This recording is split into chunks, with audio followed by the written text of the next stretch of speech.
حضرت محمد صلی اللہ علیہ وسلم نے اشارہ فرمایا، اور حسن ایک ایسی بیماری ہے جو عبادت کے عزم میں ثواب کو تباہ کرتی ہے، آرام اور سکون کو ختم کر دیتی ہے، دن کی سمجھ سے محروم کرتی ہے۔ اس کے ہوتے ہوتے انسان اپنے دشمن پر غالب نہیں ہو سکتا اور نہ اپنی مراد سے انسان کا بنیاد ہو سکتا ہے۔ تو ثابت ہوا ہے کہ حسن زیادہ کوئی خطرناک بیماری نہیں، ایسا نہیں کہ جس کے علاج کی فوری ضرورت ہو۔ لہٰذا اس مریض کے علاج سے غفلت نہ کرو، بلکہ جلدی اس مریض کے حسن دور کرنے کی فکر کرو۔ اللہ تعالیٰ نے فرمایا ہے کہ بعض نیک مقام فوقت کرتے ہیں اور مقامیت کرتے ہیں۔ پہلے آفت کا خرابی سیکھیں اور جب خیر و عافیت حاصل کریں، اس حاصل کرنے کی کوشش کرتا ہے تو بس اس کے وسیلے میں جلدی بازی سے کام لیتا ہے۔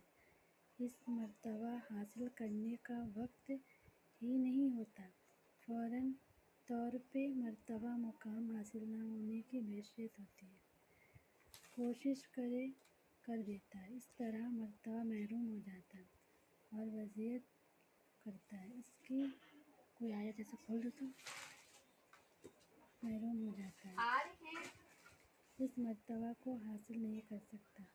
اور یہ دونوں جلدی بازی میں حضور صلی اللہ علیہ وسلم کی روایت ہے، ہمارے دن بڑا دن نرمی ہے، حاصل کرو۔ جس طرح فصل حاصل کرنے والا کسان زمین کو بیکل کھڑے دیتا ہے اور اس کی زرعی کرتا ہے، حضرت محمد صلی اللہ علیہ وسلم نے اشارہ فرمایا، وصیت پہلے حالات میں باقی رہنے دو۔ اگر تم جلدی بازی نہیں کرو گے تو اپنی منزل مقصود کو پہنچاؤ گے۔ دوسری خرابی آفت یہ ہے کہ جب بندے کو کوئی حاجت اور ضرورت پیش آئے، وہ اللہ سے وضاحت کرتا ہے اور دعا بہت کوشش کرتا ہے۔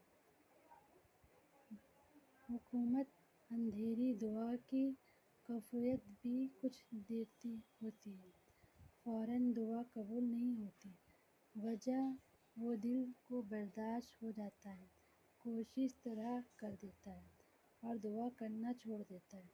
اس طرح اپنے معافیت